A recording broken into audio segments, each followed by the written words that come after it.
Back to new video of Mahasangram series. ये हमारी second video है अपने इस ईयर के महासंग्राम सीरीज का। तो आज हम बात करने वाले हैं, आज हम पढ़ने वाले हैं, आज हम सीखने वाले हैं कुछ। इसका टॉपिक का नाम है अनुवाद।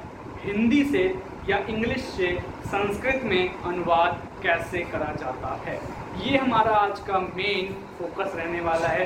तो भाई देखो, बात ऐसे खड़ जैसे कि आपको अगर अनुवाद सीखना है तो फटाफट से चैनल को सब्सक्राइब कर लो कि चैनल आपका अपना चैनल है। ये आप लोगों के लिए बनाया गया है, आप लोगों की हेल्प के लिए बनाया गया है। तो भाई फटाफट से सब्सक्राइब करो और वीडियो देखो। चलिए स्टार्ट करते हैं अपनी बातचीत। तो यहाँ देखो, मैं आपको बताऊँ अगर, तो जो अनुवाद होता है, अनुवाद में क्या होता है, तीन बातें होती हैं। पहला कर्ता, दूसरा क्रिया, तीसरा कर्म। तो ये तीन बातें हैं, क्या क्या?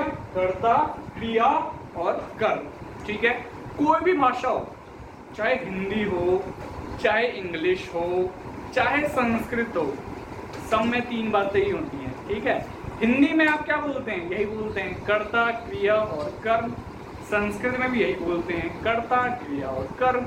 लेकिन इंग्लिश में क्या बोलते हैं आप लोग? सर हम तो सब्जेक्ट बोलते हैं इसको क्रिया को हम वर्ब बोलते हैं, कर्म को हम ऑब्जेक्ट बोलते हैं। तो भाई साहब, कोई भी भाषा हो, आपने वाक्य लिख दिया, बस समझ जाओ कि उसके अंदर तीन बातें जरूर होंगी। तीन नहीं तो कम से कम दो बातें तो होंगी ही होंगी। कौन कौन सी? कर्ता और क्रिया, ये दोनों तो फिक्स ही हैं। ठीक है, कर्म का कई बार नहीं होता है, कुछ होते हैं वाक्य में कर्म का इतना उपयोग नहीं होता, तो उसमें कर्म नहीं लिखते हैं। ठीक है, तो कर्ता और क्रिया जो है ये तो फिक्स है। ठीक है, तो इसका मतलब क्या है कि किसी वाक्य के अंदर कर्ता और क्रिया तो होती है और कर्म भी आ जाता है किसी वाक्य में। ठीक है, तो ये बात हो गई आपके अनुवाद की। अनुवाद के नियम संस्कृत के अंदर। अब ये नियम पढ़ने से पहले आप लोगों ने क्या कारक पढ़ रखे हैं? हिंदी में तो पढ़ा होगा, पढ़ा है कि नहीं पढ़ा? भाई पढ़ा होगा। ठीक है, तो यहाँ देख लो, फिर भी अगर नहीं पढ़ा किसी ने तो यहाँ देखो, कारक क्या होते हैं? कर्ता, कर्म, करण, संप्रदान, अपादान, संबंध, अधिकरण। ये होता है हमारा क्या? कारक। समझ आया? तो अब मैं आपको बताऊं अगर कि ये जो कर्ता है, कर्ता जो हमेशा होता है वो प्रथमा विभक्ति में रहता है। कर्ता कहाँ रहता है? प्रथमा विभक्ति में रहता है, यानी कि आप कहीं भी उसका प्रयोग करोगे, कर्ता आपका प्रथमा विभक्ति में आपको मिलेगा। कैसे पता लगा कि कर्ता प्रथमा विभक्ति में है? अगर कर्ता के आगे, कर्ता यानी कोई भी नाम लिखा हुआ किसी का, हो सकता है राम लिखा हो सकता है मैं लिखा हो सकता है हम लिखा हो, किसी का भी नाम लिखा हो, वहां पर बस आप पहचान जाओ कि उसने, मैंने, तुमने। अगर ऐसा हो तो समझ जाओ यहाँ पे क्या होगा? प्रथमा विभक्ति प्रयोग होगा कर्ता का। ठीक है, यानी कि शब्द रूप उसका प्रथमा विभक्ति में लगेगा। ऐसे कर्म, कर्ता ने हो गया कर्म को, करण से लगता है किसी की सहायता से कोई कार्य आपने किया है। तो आपने कोई कार्य किया, मैंने YouTube की सहायता से अपना पढ़ाई किया, YouTube से पढ़ाई किया, किसी की सहायता से पढ़ाई किया आप लोगों ने, करण लगेगा इसके अंदर, करण कारक लगेगा। फिर आपको उसके हिसाब से इसमें जो है विभक्ति यूज करनी होगी, यानी कि अगर करण कारक होगा वहां पे, तो उस जो भी करण यहाँ पे शब्द लिखा होगा, मतलब राम हो सकता है, शिष्य हो सकता है, वह हो सकता है, कृष्ण हो सकता है, किसी का नाम हो सकता है, जो भी यहाँ पे लिखा होगा उसका आपको तृतीया विभक्ति प्रयोग में लाना होगा संस्कृत में कन्वर्ट करते वक्त। बेसिक बातें हैं, ये कर लोगे तो ट्रांसलेशन करने में कोई दिक्कत नहीं आएगी। समझ में आ रही है बात? चलिए स्टार्ट करते हैं फिर आगे। यहाँ पे है संप्रदान। संप्रदान में देखो, संप्रदान में मतलब होता है किसी के लिए आपने अच्छे मार्क्स के लिए कुछ करा, पढ़ाई करी, तो दैट इज कॉल्ड, यहाँ पे संप्रदान लगेगा, यानी कि संप्रदान कारक है। जो भी यहाँ पे शब्द होगा संप्रदान में, मतलब वाक्य के अंदर, चाहे नाम हो किसी का या कुछ भी वाक्य में शब्द रखा हो, उसका चतुर्थी विभक्ति लगेगा शब्द रूप के अंदर। फिर अपादान, अपादान से, अब ये वाला से जो है किस अर्थ में है, किसी चीज से अलग होना, जैसे पेड़ से पत्ते अलग हो रहे हैं, पेड़ से पत्ते गिर रहे हैं, या फिर मार्कर है, मार्कर से ढक्कन हमने हटा दिया, अलग हो गया ढक्कन, तो डेट इज कॉल्ड, ये क्या है, अपादान कारक है, अपादान कारक है। तो जब आप कन्वर्ट करोगे तो पंचमी विभक्ति लगाओगे। फिर बात करते हैं, यहाँ पे देखो लिखा हुआ है संबंध, संबंध में का, के, की, रा, रे, री, यानी कि जब आप बोलो किसी वाक्य के अंदर यह मार्कर उसका है, यह मार्कर मेरा है, यह पुस्तक उसकी है, तो ऐसे जब आप बोलोगे, बताओ कि भाई ये किसको बिलोंग करता है, बिलोंग मतलब मेन बताना कि भाई ये चीज किसका है, या उसका जन्म, या उसके जन्म के दिन, तो ये सब जब आप बातें यूज करते हो तो यहाँ पे क्या लगता है, संबंध कारक लगता है। यानी कि संबंध कारक का मतलब है कि आपका षष्ठी विभक्ति लगने वाला है संस्कृत में कन्वर्ट करते वक्त, दैट इज कॉल्ड संबंध कारक। अब बात करते हैं अधिकरण की। अधिकरण कारक में देखो, अधिकरण कारक में क्या होता है, में पर ऊपर, में पर ऊपर, यानी कि जब आप बोलो, क्या आप कुछ ऐसा वाक्य बोलो, उस समय में, उसके ऊपर, मेज पर, तो जब आप ऐसे कुछ बोलो तो ये अधिकरण में आ गया, मतलब पर की साउंड है ना कि हाँ यह उस पर रखा हुआ है, यह उसके ऊपर रखा हुआ है, वह रात में आया था, तो कुछ इस तरीके से आप बोलोगे तो वहां पे आएगा अधिकरण कारक। अधिकरण कारक आपका आ गया तो उसमें लगेगा क्या, सप्तमी विभक्ति, क्या लगेगा, सप्तमी विभक्ति लगेगा संस्कृत में ट्रांसलेट करते वक्त, ठीक है।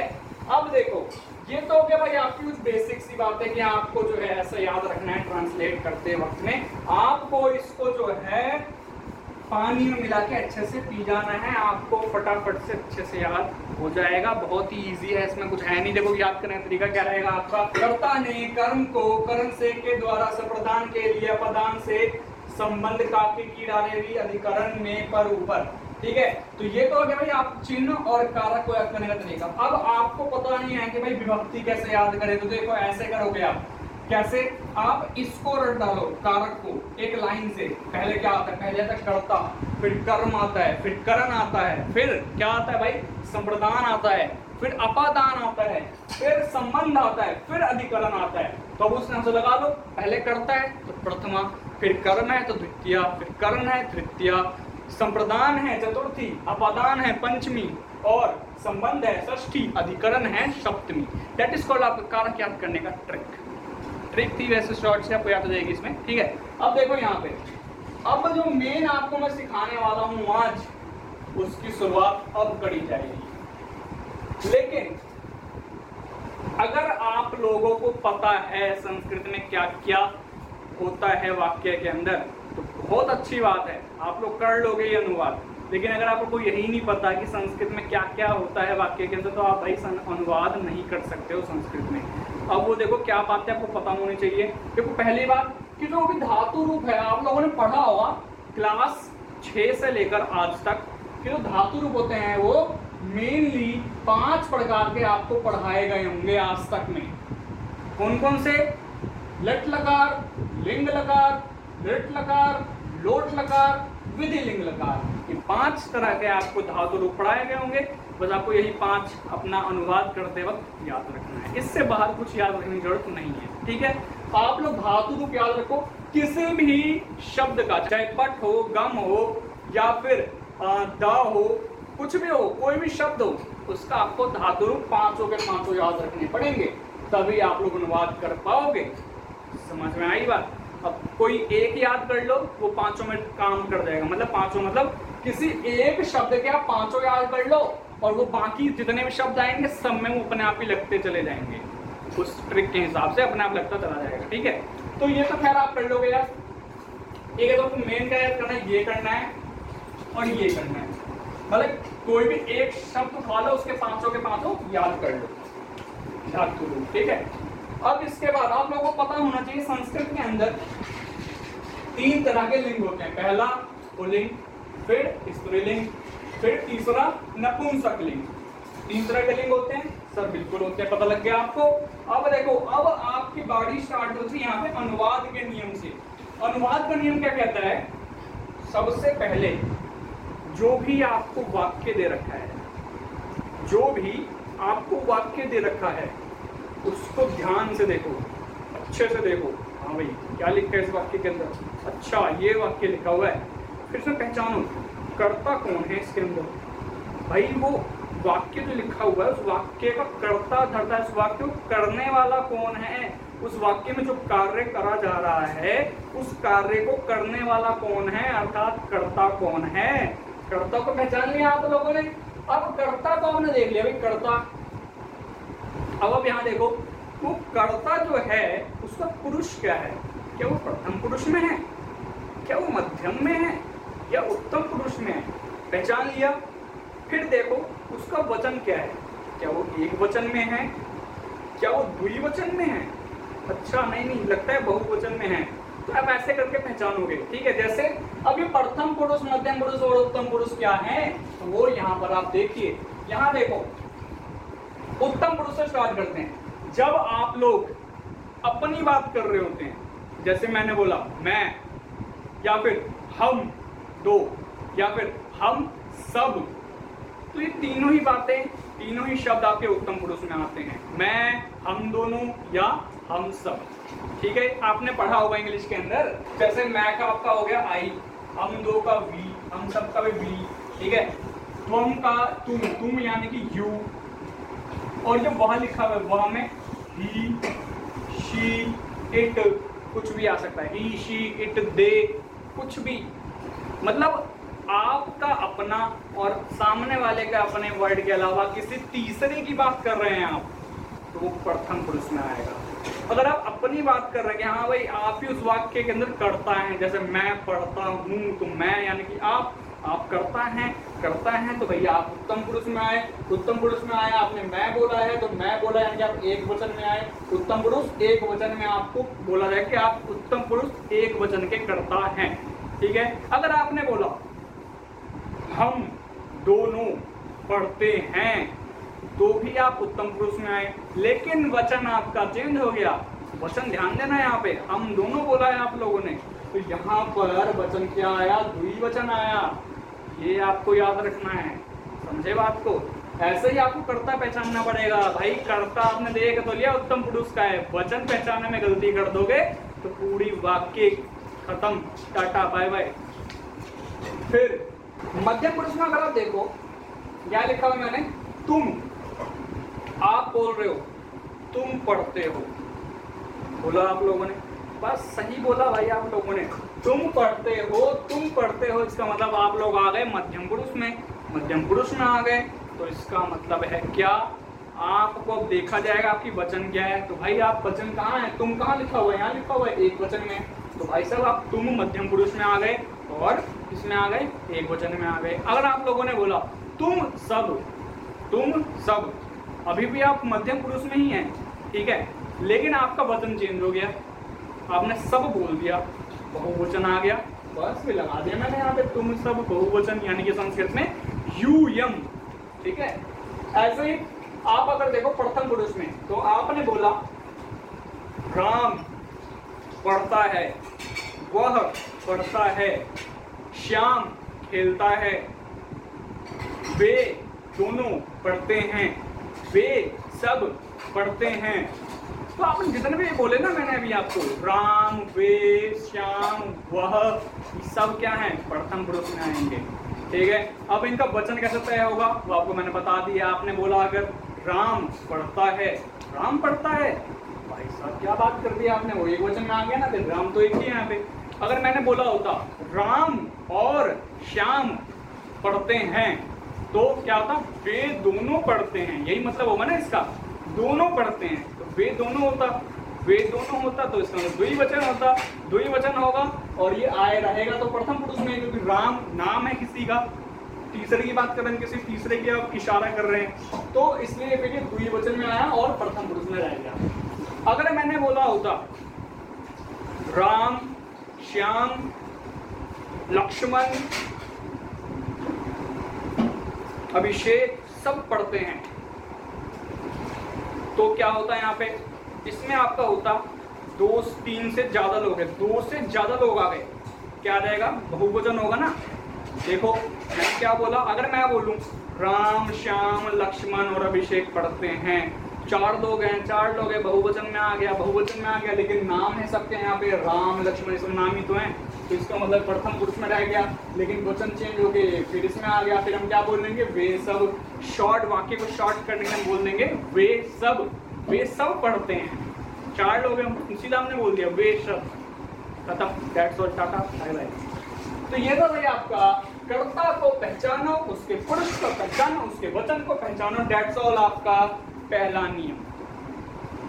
अब अगला नियम, बड़े ध्यान से सुनना, बहुत ध्यान लगा के, आंखें खोल के, कान खोल के ध्यान से सुनना, महत्वपूर्ण नियम है ये। यहाँ देखो, यहाँ लिखा हुआ है कर्ता के पुरुष तथा वचन के अनुसार क्रिया का भी वचन एवं पुरुष होगा। देखो भाई, कर्ता क्रिया भाई भाई, दैट्स ऑल, समझ जाओ बात को कि आपका जैसा कर्ता है, कर्ता अगर प्रथम पुरुष में आपने यूज करा है भाई, क्रिया भी आपको प्रथम पुरुष की लेनी पड़ेगी। कर्ता अगर आपका एक वचन का है तो क्रिया भी आपको एक वचन में लेना होगा।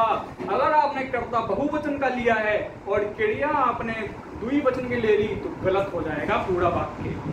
आपको जैसा कर्ता, जिस पुरुष का कर्ता लिया, जिस वचन का कर्ता लिया, उसी पुरुष उसी वचन का आपको क्रिया भी लेनी होगी।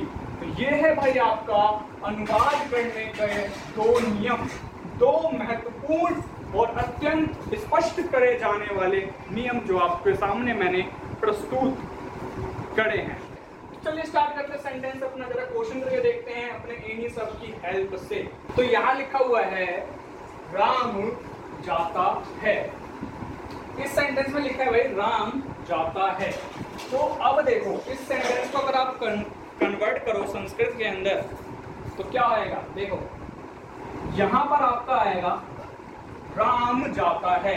अभी मैंने आपको बताया क्या, पहले कर्ता पहचान लो, राम जाता है लिखा हुआ है ना, राम कर्ता कौन है, कौन है कर्ता भाई, आप कैसे पहचानेंगे, आप उस वाक्य में कौन वर्ड फिट कर दो, कौन जाता है, राम जाता है, तो राम के द्वारा कोई कार्य किया जा रहा है, राम के द्वारा जाने का कार्य किया जा रहा है, तो राम यानी कि कर्ता हुआ, राम करता है।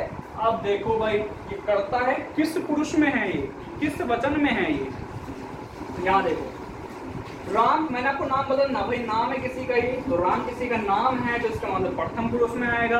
अब राम कितने लोग हैं यहाँ पे, 2 लोग है क्या, 4 लोग है, नहीं ना, एक ही है ना, तो इसका मतलब क्या है भाई, वो एक वचन में है, तो राम का एक वचन में प्रथम पुरुष में, और इसका क्योंकि करता है ये, तो राम जाता है, करता है तो प्रथमा विभक्ति में प्रयोग होगा, इसका मतलब है राम का एक वचन में प्रथमा विभक्ति राम होता है।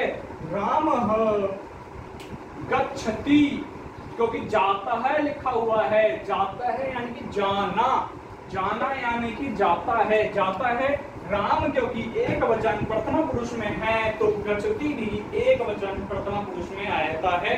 तो आपको मैंने बता दिया जैसा कर्ता होता है वैसी क्रिया होती है, इसलिए मैंने सीधा बोला गच्छति, क्योंकि गम का जो होता है प्रथमा पुरुष एक वचन वो गच्छति ही होता है। तो राम गच्छति। अब भाई देखो सेकंड सेंटेंस, यहाँ लिखा हुआ है तुम दोनों देवालय को गए, तुम दोनों देवालय को गए। अब यहाँ पर देखो भाई अगर आप, तो यहाँ लिखा हुआ है तुम दोनों लिखा हुआ है, तुम दोनों का पहले पुरुष पहचानो, दिख गया हमको, हमारे आंखों के सामने ही है, तो ये रहा, इसमें मध्यम पुरुष में है, क्योंकि तुम लगा हुआ है तो मध्यम पुरुष में ही आएगा। दिख गया हमको, दोनों लिखा तो मैंने पहचाने, दो ही वचन में है, तो युवाम आ गया, तुम दोनों की जगह क्या आएगा, युवाम आएगा, लिख दो यहाँ पे युवाम। ये तो ख्याल हमको यहाँ पे ऐसे दिख गया, आपको एग्जाम में ऐसे देखने को मिलेगा नहीं, तो आप लोगों को ये थोड़ा याद करना पड़ेगा, ठीक है। युवाम, देवालय लिखा हुआ है, कहाँ गए भाई आप लोग, देवालय को गए, देवालय। अब मैंने क्या बोला, आप लोगों का कोई कार्य किया गया तो आप कर्ता हो गए, आपने क्या कार्य किया, जो आपने कार्य किया वो कर्म हो गया। तो आप लोगों ने दिवाले जाने का कार्य किया, तो दिवाले कहाँ को गए आप? भाई दिवाले को गए। तो दिवाले क्या है? कर्म है। कर्म है तो द्वितीय विभक्ति लगेगा। द्वितीय विभक्ति क्या होता है दिवाल्य शब्द का? दिवाल्यम होता है। क्या होता है? देवालयम।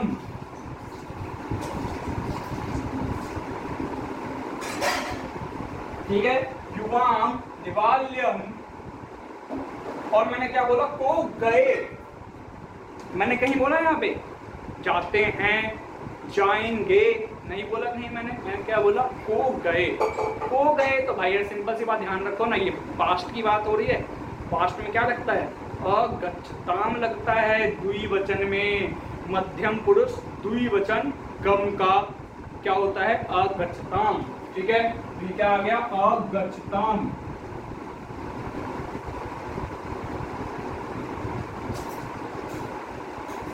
ठीक है, देन अगला सेंटेंस यहाँ लिखा हुआ है, वह सूर्य की ओर देखता है। वह सूर्य की ओर देखता है। वह यानी कि प्रथमा पुरुष की जैसे हमको साउंड आ रही है। प्रथमा में देखो हमने देखा था अभी वह, तो वह का क्या आ गया? सह। कहाँ देखता है? किसकी ओर देखता है? सूर्य की ओर देखता है। तो कर्म क्या हुआ? सूर्य हुआ। सूर्य यानी कि सूर्य का द्वितीय विभक्ति। ठीक है, द्वितीय विभक्ति, और ये हमेशा एक वचन में ही रहता है। तो बस वह सह सूर्यम, और फिर यहाँ पे देखता है, इसका क्या होगा? धातु रूप देखता है लिखा हुआ है। तो अब वह किस में है? एक वचन में है, प्रथमा पुरुष में है। तो देखता है यानी कि दृश्य। दृश्य या पश्य। पश्य का एक वचन प्रथमा पुरुष क्या होता है? पश्यति होता है। सह सूर्यम पश्यति, दैट्स ऑल। सूर्यम प्रति, प्रति भी है क्योंकि यहाँ पे की और लिखा है ना। सह सूर्यम प्रति पश्यति, दैट्स ऑल। यहाँ देखो, वह कलम से लिखता है। अब मैंने आपको बताया, देखो यहाँ पे कुछ साउंड पता लग गया। कलम से लिखता है, कलम से, तो किसी की सहायता से लिख रहा है। सहायता से के लिए मैंने क्या बताया था यहाँ पे? करण, तृतीय विभक्ति। किसकी तृतीय विभक्ति लगेगी? इस कलम से की तृतीय विभक्ति लगेगी, बाकी किसी में नहीं लगेगी तृतीय विभक्ति। वह का तो वही रहेगा भाई, स। इसको फोर्ट करते हैं, थर्ड में नहीं किया ना, थर्ड को मैंने ऐसे बता दिया। ठीक है, वह का क्या रहेगा? स रहेगा। कलम से, कलम का तृतीय विभक्ति होता है कलमेन। स कलमेन लिखता है, लिखता है यानी कि ये देखो लिखता है क्रिया है। क्रिया है तो पुरुष क्या है भाई? कर्ता का, प्रथमा है, और एक वचन है। क्रिया क्या होगी फिर? लिखता का, लिखती होगा प्रथमा पुरुष में एक वचन में। इसका मतलब है सह कलमेन लिखती, वह कलम से लिखता है, दैट्स ऑल। खत्म कहानी।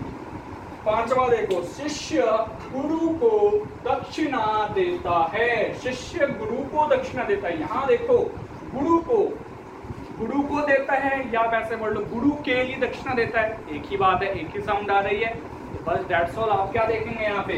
गुरु को दक्षिणा देता है, गुरु के लिए दक्षिणा देता है। तो भाई साहब आप यहाँ पे आ जाओ ना, ये देखो संप्रदान, गुरु के लिए, गुरु को अर्पण कर रहा है, गुरु के लिए दक्षिणा दे रहा है। तो इसका मतलब है क्या लगेगा? चतुर्थी विभक्ति लगेगा। किस में लगेगा? किसके लिए कर रहा है वो? गुरु के लिए कर रहा है ना। गुरु वर्ड में क्या लग जाएगा आपका? चतुर्थी विभक्ति लग जाएगा। तो सेंटेंस क्या बनेगा? ये शिष्य लिखा है, शिष्य, मैंने क्या बोला था? मैं और तुम के अलावा जो भी आए वो सब प्रथमा पुरुष में आ जाएगा। ठीक है, मैं और तुम के अलावा जो भी आए वो सब प्रथमा पुरुष में आ जाएगा। तो शिष्य का क्या आएगा फिर? शिष्य भी एक ही है तो एक वचन में आएगा, और प्रथमा पुरुष में आ गया तो क्या आ गया? शिष्य। क्या आ जाएगा ये? शिष्य। शिष्य गुरु, गुरु का चतुर्थी क्या होगा? गुरुवे, और ये एक वचन में ही रहेगा। शिष्य गुरुवे दक्षिणाम, दक्षिणा देता है। दक्षिणा क्या है भाई? कुछ देता है, कर्म है ये। दक्षिणा, दक्षिणा क्या है भाई? द्वितीय विभक्ति में और एक वचन में रहेगा, तो इसलिए मैंने लिख दिया यहाँ पे दक्षिणाम। दक्षिणाम, और देता है, देता है मतलब दा मतलब देना, देना धातु रूप। ठीक है, तो उसका धातु रूप देखेंगे हम यहाँ पे, सोचेंगे। शिष्य एक वचन प्रथमा पुरुष, तो दा का भी एक वचन प्रथमा पुरुष क्या होता है? क्या होता है? क्या होता है? ददाती होता है। तो यहाँ क्या लिख देंगे? दक्षिणाम ददाति।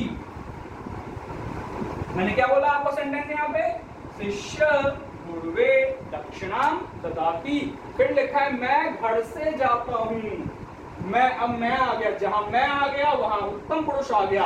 अहम गृहात गच्छति। ठीक है, अब देखो मैंने सेंटेंस आपको डायरेक्ट बता दिया बिना कर्ता पहचाने, बिना वचन पहचाने। आई होप आप लोग समझ गए होंगे कि मैंने ऐसा कैसे कर लिया। तो यहाँ देखो आपको दोबारा बता देता हूँ, फिर भी यहाँ लिखा हुआ है घर से लिखा हुआ है ना, से। अब घर से अलग हो रहा है वो कि घर की सहायता जो कार्य कर रहा है वो घर से अलग ही हो रहा है ना, घर से जा रहा है। तो जा रहा है इसका मतलब कहाँ पहुंचोगे भाई, आप पहुंचोगे अपदान में, पंचमी विभक्ति में। तो घर यानी कि गृह, गृह का पंचमी विभक्ति क्या होता है, एक वचन में गृहात।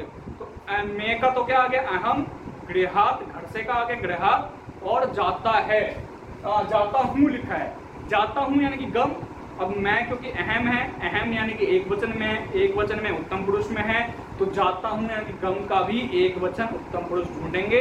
तो उसमें लिखा हुआ था मैं यानी कि अहम गृहात गच्छामि आएगा, अहम गृहात गच्छामि आएगा। ठीक है, यह ध्यान रखना यहाँ पे। फिर लिखा हुआ है कृष्ण का जन्म रात को हुआ था। अब ये ऐसा सेंटेंस है जिसमें हमको पता ही नहीं है भैया कर्ता कौन है, उसका कार्य करा किसने।